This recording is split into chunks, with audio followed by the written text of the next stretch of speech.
नमस्कार, जी पंजाब हरियाणा हिमाचल पर आप सभी का बहुत बहुत स्वागत है। मैं मनोज श्रीवास्तव हूं। बुलेटिन की शुरुआत करते हैं सियासत की बड़ी खबर के साथ जो जुड़ी है सीधे सीधे गुरदासपुर उपचुनाव पर, इसका असर के तौर पर।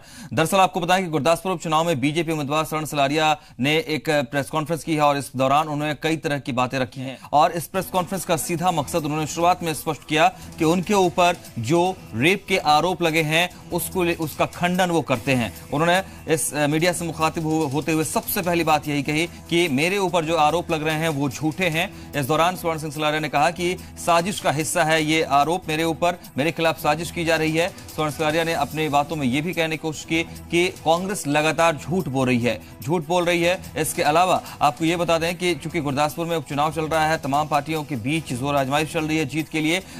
इन तमाम स्थितियों को जोड़ते हुए भी स्वर्ण सलारिया ने कहा कि गुरदासपुर उपचुनाव में उनकी ही जीत होगी और इस तरह के हथकंडे अपनाए जा रहे हैं कांग्रेस की तरफ से। हालांकि आपको यह बताएं कि मनप्रीत सिंह बादल ने भी दो दिन पहले प्रेस कॉन्फ्रेंस किया था, मीडिया से मुखातिब हुए थे और तब भी उन्होंने इस घटना का जिक्र किया था। उन्होंने ये भी कहा था कि वकाला थाना में यह मामला चल रहा है और इस मामले में जल्द फैसला भी आने वाला है। इन तमाम बातों को झूठा बताया है स्वर्ण सिंह सलारिया ने और अपनी सफाई में उन्होंने ये कहा कि मेरे ऊपर झूठे आरोप लगे हैं और सिर्फ चुनाव को प्रभावित करने के लिए किसी भी तरह के हथकंडे अपनाने की कोशिश की जा रही है। और इस तरह उन्होंने ये बताया कि ये पूरा मामला सियासत से प्रेरित है। तो पूरे मामले को झूठा करार दिया है स्वर्ण सिंह सलारिया ने और यहां तक उन्होंने कहा कि मनप्रीत सिंह बादल ने जो आरोप लगाए हैं या जिस तरीके से उन्होंने मीडिया से मुखातिब होते हुए कहा है कि उनके ऊपर जो है आरोप जो है वो सही है। इस मामले में थाने में केस भी दर्ज है और इस मामले में सुनवाई और फैसला भी आने वाला है।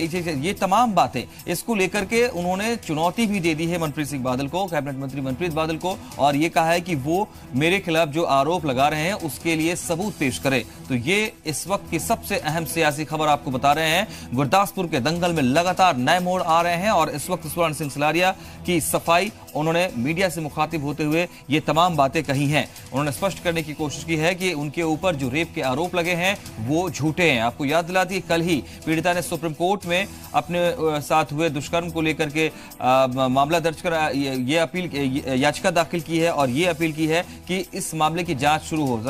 दरअसल बॉम्बे हाई कोर्ट की तरफ से इस मामले पर आगे की जांच पर स्टे लगा हुआ है और इस स्टे को हटाने की बात होगी पहले और इसके बाद इस मामले में नए सिरे से कार्रवाई शुरू हो सकती है। मुंबई के वकाला थाना में ये पूरा वाकया जो है थाना मामला जो है वो दर्ज है और उसी के बाद ये माना जा रहा है कि अब इस मामले में जहां स्वर्ण सलारिया की मुश्किलें बढ़ सकती हैं, वहीं स्वर्ण सलारिया खुद ये स्पष्टीकरण दे रहे हैं और अपनी सफाई में उन्होंने कहा है और अपने ऊपर लग रहे आरोपों का खंडन देते हुए उन्होंने कहा है कि ये तमाम आरोप झूठे हैं, मेरे खिलाफ कोई केस नहीं है और ये सब सिर्फ और सिर्फ सियासत के तौर पर साजिश का हिस्सा है।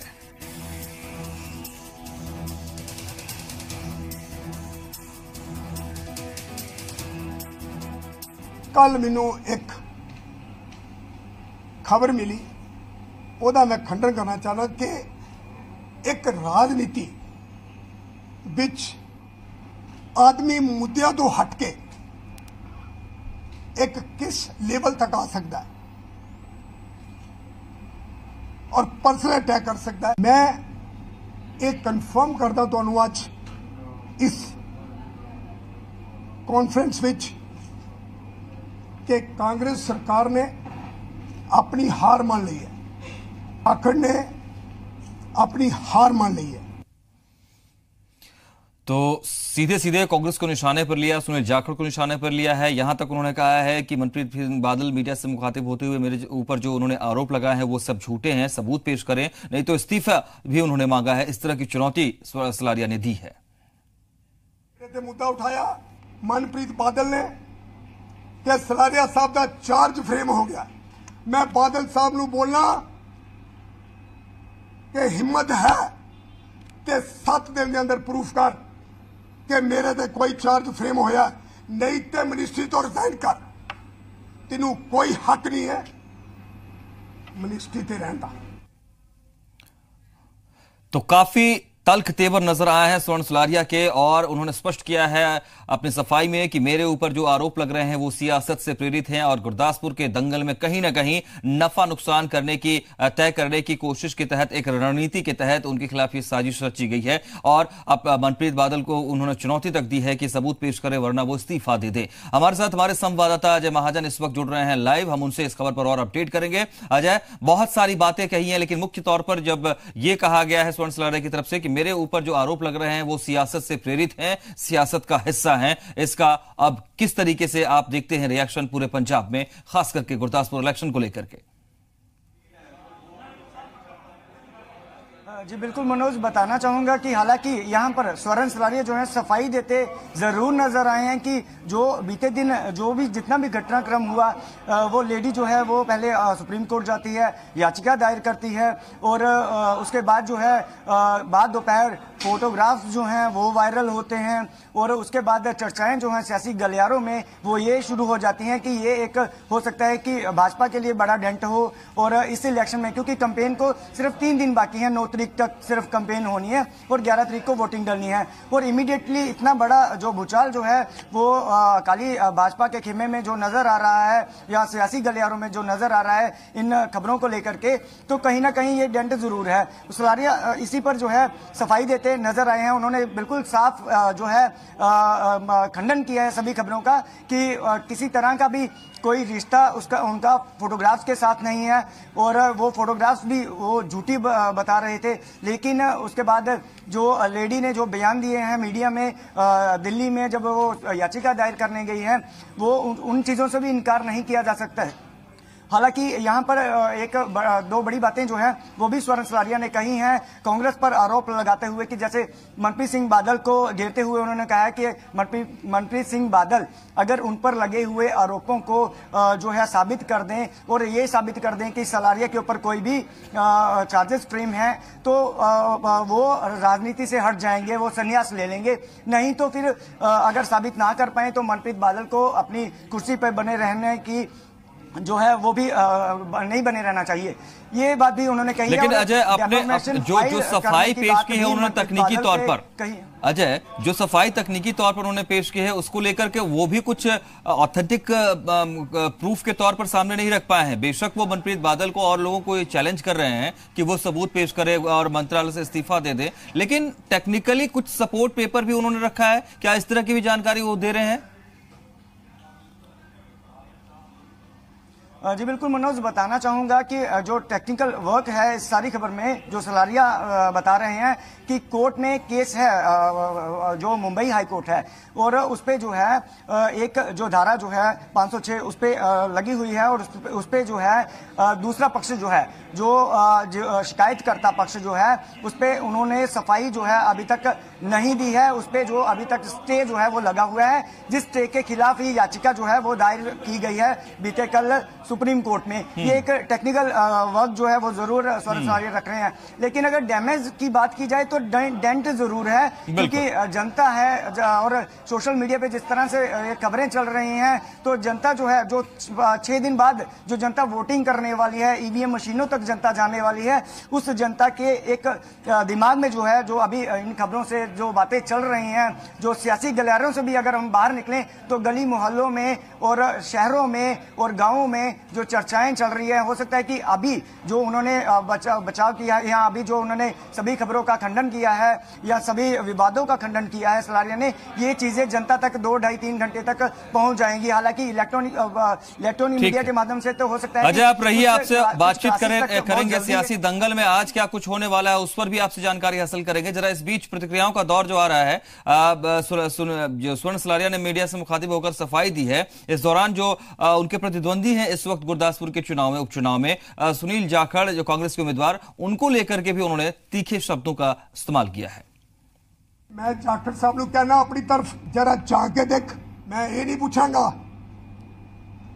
जाखड़ साहब थोड़े भरा ने सुरिंदर ने क्यों सुसाइड किया और कलवंत कौर कौन है, थोड़ी अपनी लाइफ की है, केड़े केड़े कंट्री च तुसी की करते हो। तो आरोपों का दौर लगातार बौछार के तौर पर जारी है। गुरदासपुर में इस बीच चुनाव का अंतिम दौर भी लगातार सामने आता चला जा रहा है और 11 तारीख को मतदान होना है। इससे पहले प्रचार प्रसार का दौर तेज हो रहा है। आज सुनील जाखड़ के लिए खुद कैबिनेट मंत्री नवजोत सिंह सिद्धू मैदान में उतर रहे हैं, वो रैलियां करने वाले हैं और स्वर्ण सलारिया के लिए सुखबीर बादल जनसभाएं करने वाले हैं, ये भी जानकारी है। हालांकि इससे पहले वो मीडिया से मुखातिब हो चुके हैं। क्या वो सभाओं में खुद भी अलग अलग जगहों पर शामिल होंगे तमाम सभाओं में, ये भी जानकारी अभी सामने आनी बाकी है। आम आदमी पार्टी सार्वजनिक तौर पर नहीं, लेकिन वो डोर टू डोर कैंपेन पर फोकस कर रही है और आम आदमी पार्टी का भी लगातार कैंपेन जो है वो जारी है। तो 11 अक्टूबर के लिए तमाम कवायदें चल रही हैं। 15 तारीख को नतीजे आने हैं। इससे पहले जोर आजमाइश जनता के बीच पहुंचकर उसे अपने पाले में लाने की कोशिश के तहत, वोट अपने समर्थन में हासिल होने की कोशिश के तहत चुनाव प्रचार का दौर लगातार जारी है। और इसी कड़ी में जहां सुनील जाखड़ के लिए आज खुद नवजोत सिंह सिद्धू मैदान में उतर रहे हैं, वहीं स्वर्ण सलारिया के लिए सुखबीर बादल मैदान में उतरेंगे। हमारे संवाददाता अजय हमारे साथ लगातार बने हुए हैं, उनसे हम अपडेट और ज्यादा लेंगे इस खबर पर। अजय, एक तरफ मीडिया से मुखातिब होते हैं स्वर्ण सलारिया, ये पूरा मामला, चलिए मुखातिब हुए, लेकिन ये पूरा रेप का आरोप और इस तरह का मामला, और अब चुनाव कैंपेन जो है वो बहुत चरम पर है, मतलब बहुत कम समय बच गया है। तो आज क्या इसका रिफ्लेक्शन देखने को मिलेगा कैंपेन पर, खास करके बीजेपी अकाली दल का जो कैंपेन है? जी बिल्कुल, हो सकता है कि जैसे कि बचाव किया है स्वर्ण सलारिया ने और सफाई दी है एक तरह से कि खंडन किया है सभी खबरों का। और आज ये देखना होगा कि जो रैलियां हैं, आज जो बड़ी रैलियां, उसके बारे में पहले मैं मनोज आपको बताना चाहूंगा। नवजोत सिंह सिद्धू की जो रैली पठानकोट में होने जा रही है, उस पर नजर बनी रहेगी सभी की कि नवजोत सिंह सिद्धू जो है आज अपनी स्टेज से अपनी जो वर्डिंग है उनकी, वो अपनी वर्डिंग से किस तरह के तीर जो है वो चलाते हैं, जिसके लिए वो जाने जाते हैं। और एक बड़ी रैली को जो है वो संबोधित करने जा रहे हैं आज नवजोत सिंह सिद्धू पठानकोट में। सुनील कुमार जाखड़ और बाकी मंत्री जो हैं वो गुरदासपुर और पठानकोट दोनों इलाकों में रहेंगे। सुनील कुमार जाखड़ हालांकि गुरदासपुर में रहेंगे और उसके बाद उनका शेड्यूल जो है वो बटाला का है। और अगर बात की जाए बाकी मंत्रियों का, तो साधु सिंह धर्मसो जो है वो पठानकोट में डटे हुए हैं, लगातार चुनाव प्रचार कर रहे हैं। और अगर बात की जाए मनप्रीत सिंह बादल की, तो मनप्रीत सिंह बादल भी पठानकोट में डटे हुए हैं। पिछले 3 दिन से वो लगातार चुनाव प्रचार कर रहे हैं। रवनीत बिट्टू जो है वो यहाँ पर चुनाव प्रचार कर रहे हैं, पठानकोट के गलियों में जा रहे हैं, लोगों के घरों में जा रहे हैं और चुनाव प्रचार कर रहे हैं। और अगर आम आदमी पार्टी की बात की जाए, तो आम आदमी पार्टी के नेता भी जो है वो भी चुनाव प्रचार में जुटे हुए हैं। हालांकि कोई बड़ी रैलियों का उन्होंने इंतजाम नहीं किया है कि बड़ी रैलियां करके जो लोगों को एड्रेस करेंगे, ऐसा नहीं, लेकिन वो लोगों के घरों में जरूर जा रहे हैं, डोर टू डोर कैंपेन जो है वो जरूर कर रहे हैं। और आज पूरे दिन में ये देखना जरूर होगा कि जो स्वर्ण सलारिया ने सफाई दी है या स्वर्ण सलारिया ने जो खबरों का खंडन किया है, इस पे जो है वो राजनीतिक स्थिति जो है, राजनीतिक खबरें जो है वो किस तरह से आगे बढ़ती हैं। जी बिल्कुल अजय, आपके पास लौटेंगे। बहुत दिलचस्प मोड़ पर पहुंच चुका है ये गुरदासपुर का दंगल, आपसे अपडेट्स हासिल करते रहेंगे। शुक्रिया इस वक्त जानकारी के लिए। और अब डेरा और हनीप्रीत के कनेक्शन के बाद इस पूरे मामले की सच्चाई सामने लाने की कोशिश में जो पुलिस जुटी हुई है, तो उस पर क्या अपडेट है ये बता दें आपको। डेरा सच्चा सौदा के 45 सदस्यीय कमेटी को पुलिस की तरफ से नोटिस जारी किया गया है और ये नोटिस पंचकुला पुलिस ने भेजा है। 25 अगस्त की जो हिंसा थी उसी मामले में ये नोटिस भेजा गया है। इसमें इसके अलावा भी कुछ और 24 लोगों के नाम शामिल हैं, जिसमें कि विपासना इंसा का भी नाम शामिल है, जो डेरा का अस्पताल था उसके प्रबंधन से जुड़े हुए लोगों का नाम भी शामिल है। और इन सबको अब जांच में शामिल होने के निर्देश दिए गए हैं, यानी इनके खिलाफ पुलिस का शिकंजा और ज्यादा कस सकता है।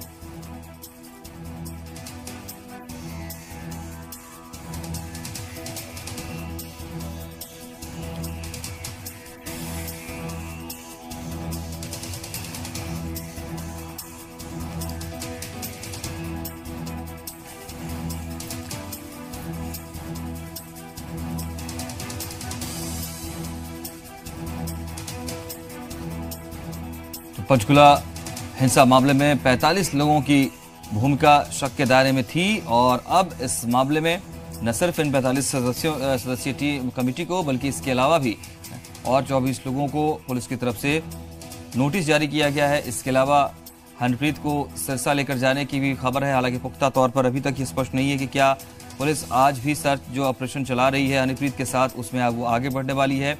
लेकिन इससे पहले आपको ये बताएं कि कल जिस तरीके से पूरे जांच का दौर आगे बढ़ा था, उसमें पुलिस को कुछ खास हासिल नहीं हुआ है। सूत्रों के हिसाब से खबर यही है और आज का पुलिस का शेड्यूल क्या रहेगा अपने सर्च ऑपरेशन को लेकर के, ये अब तक पुलिस ने खुलासा नहीं किया है। लेकिन हनीप्रीत पुलिस हिरासत में जमीन पर अपनी रातें गुजार रही है, ये तस्वीर जरूर सामने आई है जो आपके सामने हम रख रहे हैं। ये देखिए आप पुलिस हिरासत के दौरान एक और अगली तस्वीर जिसमें आप देखेंगे कि पुलिस हिरासत में जब रखा गया हनीप्रीत को तो वो जमीन पर, फर्श पर बैठी नजर आई।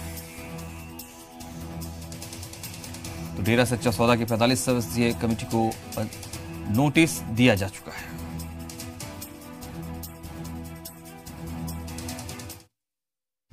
पच्चीस तारीख को हिंसा जो हुई थी उसको लेकर हरियाणा पुलिस के हाथ एक बड़ी कामयाबी लगी है। जी हां, ये कहा जा रहा था कि 45 मेंबर जो कमेटी है वो बहुत ज्यादा सक्रिय थी और वो 45 मेंबर कमेटी जो है वो आइडेंटिफाई कर ली गई है। आपको बता दें कि 45 मेंबर जो कमेटी है उसमें अमरजीत सिंह रहने वाले नाकोगी गांव के ये सदस्य थे, उसके भीमसेन, गुरनाम सिंह, कृष्ण कुमार, कृष्णपाल चौहान, रणबीर सिंह एडवोकेट, ये कुछ एक ऐसे नाम है 45 मेंबर कमेटी के जिनका ये बताया जा रहा है कि जब दंगा हुआ 25 तारीख को तो ये वहां पर मौजूद थे। और सोर्सेज ये भी बता रहे हैं कि इनको नोटिस भेज दिया गया है। डेरे के अंदर जो प्रमुख व्यक्ति है उनको भी आइडेंटिफाई किया गया है, उनके नाम जो है वो भी लिस्ट के अंदर डाले गए हैं। ये उस 45 मेंबर कमेटी से अलग लिस्ट है जो तैयार की गई है कि आखिर किसका क्या काम रहता था। सबसे ऊपर जो नाम है वो है विपासना इंसा, चेयरपर्सन जो है डॉक्टर PR नैन जो वाइस चेयरपर्सन है, सीनियर वाइस चेयरपर्सन जो है शोभा इंसा, उनका भी नाम है।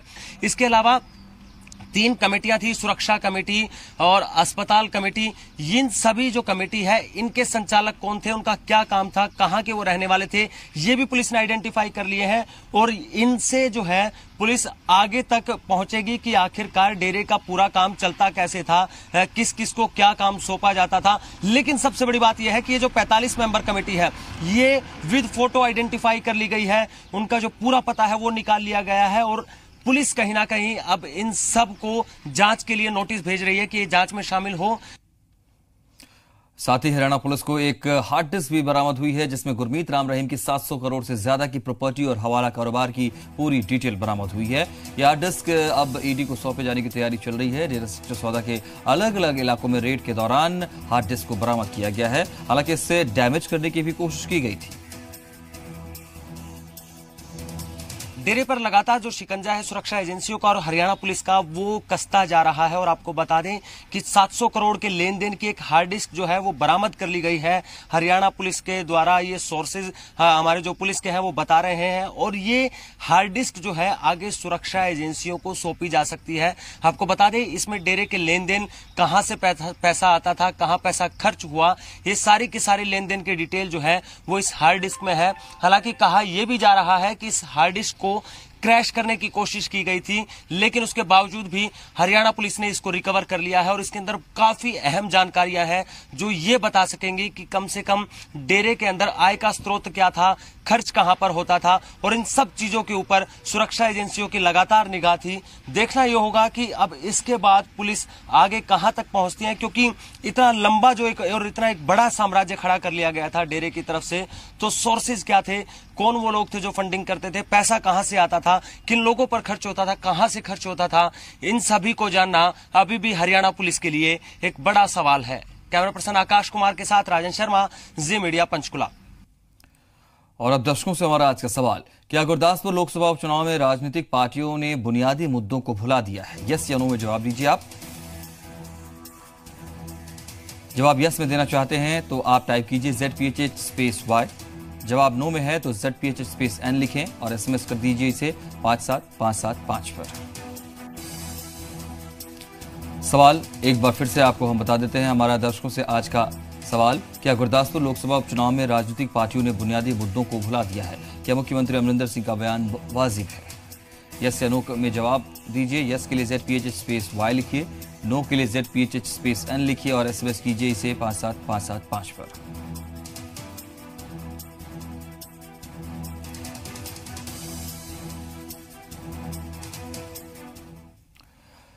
और अब देखते हैं 5 मिनट में 25 खबरें। सुच्चा सिंह लंगा को पद से बेदखल किए जाने के बाद सुखपाल खैरा ने की बीबी जागीर कौर के खिलाफ भी कार्रवाई की मांग। लोक इंसाफ पार्टी के सिमरजीत सिंह बैंस ने बताया देर से लिया गया फैसला। रेप के आरोपी सुच्चा सिंह लंगाह को श्री अकाल तख्त साहिब ने पंथ से निकाला। 5 सिंह साहिबानों के साथ हुई बैठक में लिया गया फैसला। गुरदासपुर उपचुनाव में अंतिम दौर में पहुंचा चुनाव प्रचार। पठानकोट में जाखड़ के समर्थन में नवजोत सिंह सिद्धू की रैली। गुरदासपुर में सलारिया के लिए सुखबीर बादल भरेंगे दम। आम आदमी पार्टी भी चुनाव प्रचार में जुटी। उपचुनाव में बीजेपी उम्मीदवार स्वर्ण सलारिया का बयान, मुझ पर रेप के लगे आरोप झूठे, कांग्रेस कर रही है झूठ की राजनीति। पुराने रेप केस में और बढ़ी गुरदासपुर से बीजेपी उम्मीदवार स्वर्ण सलारिया की मुश्किलें। मामले में नए सिरे से जांच के लिए पीड़िता ने सुप्रीम कोर्ट में दाखिल की है याचिका। कांग्रेस ने चीफ इलेक्शन कमिश्नर पंजाब से की गुरदासपुर से बीजेपी उम्मीदवार की शिकायत। कहा, एफिडेविट में छिपाई गई जानकारी, रद्द हो उम्मीदवारी। पंचकुला हिंसा मामले में डेरा की 45 सदस्यीय मैनेजमेंट कमेटी को नोटिस, जांच में शामिल होने का निर्देश। हरियाणा पुलिस ने राम रहीम के हवाला कारोबार का किया खुलासा। पुलिस के हाथ लगी हार्ड डिस्क में है 700 करोड़ से ज्यादा की प्रॉपर्टी और हवाला कारोबार की डिटेल ईडी को सौंपी जाएगी डिस्क। ऐशो आराम में रहने वाली हनीप्रीत की पुलिस हिरासत में जमीन पर गुजर रही हैं रातें। हनीप्रीत को आज सिरसा ले जा सकती है पुलिस। वर्णिका कुंडू छेड़छाड़ मामले में विकास बराला और आशीष के खिलाफ आज तय हो सकते हैं आरोप। जानलेवा साबित हो रही है रोहतक पीजीआई में जारी डॉक्टरों की हड़ताल। 3 दिनों में 25 मरीजों की हो चुकी है मौत। डॉक्टर सुभाष चंद्रा का बड़ा ऐलान, वैश्य समाज के लिए अलग बैंक खुलेगा। आरबीआई में अर्जी दी गई। रेवाड़ी में रंग लाया बच्चों का सत्याग्रह। नेता नहीं कर पाए जो काम, बच्चों ने अपनी छोटी छोटी कोशिशों से किया पूरा। नशा, सड़क, बिजली, खंभों के खतरों जैसी समस्याओं से गांव को दिलाया निजात। ऊना के अस्पताल में नियमों को ताक पर रखकर बन रही दुकानों का रुका निर्माण। सीएम कार्यालय से आए पत्र के बाद बन रही थी दुकानें। सीएमओ और डीसी पूरे मामले से थे अनजान। आज अंतर्राष्ट्रीय कुल्लू दशहरा मेले का आखिरी दिन। हिमाचल प्रदेश के मुख्यमंत्री वीरभद्र सिंह समापन समारोह में होंगे शामिल। जम्मू कश्मीर में पहली बार कोई दूल्हा हेलीकॉप्टर पर सवार होकर दुल्हन लेने पहुंचा। शादी के लिए हेलीकॉप्टर की बुकिंग दिल्ली से हुई।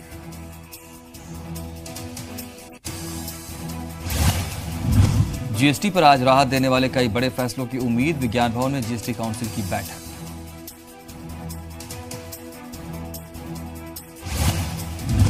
करनाल में पराली जलाने पर 18 किसानों पर मामला दर्ज। जिले के 5 गांवों में चलाया जा रहा पायलट प्रोजेक्ट। किसानों से विकल्प अपनाने की अपील।